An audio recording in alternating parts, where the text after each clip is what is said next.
விக்ரம் நடித்த கோப்ரா இந்த படத்தை பத்தி கேட்கறாங்க. என்னங்க இந்த படம் வந்து சரியா போகவே இல்லையே, இவ்வளவு மோசமான படத்தை எப்படி நீங்க எடுத்தீங்க அப்படின்ற மாதிரி அவங்க ஏதோ ஒரு கேள்வியை முன்வைக்க, அதற்கு இவர் பதில் சொன்ன விதம் தான் இன்னைக்கு ட்ரெண்ட் ஆகி பரபரப்பா ஓடிட்டு இருக்கு. என்ன சொல்லியிருக்காரு அப்படின்னா, இந்த மாதிரி இந்த கோப்ராவோட லைன் எண்டே கிடையாது.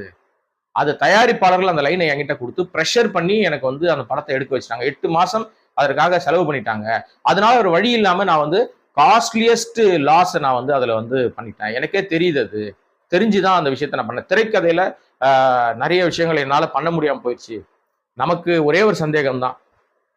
ஒன்லைன் மூலமாக ஒரு படம் வந்து பெரிய வெற்றி பெறுமா அப்படின்னா, அதை சுத்தி அமைக்கிற திரைக்கதை தான் அந்த படத்துக்கு பலம் சேர்க்கும். இப்ப ஒன்லைன் தப்பா இருக்குன்னா அந்த படத்தை நீங்க பண்ணிருக்கவே கூடாது.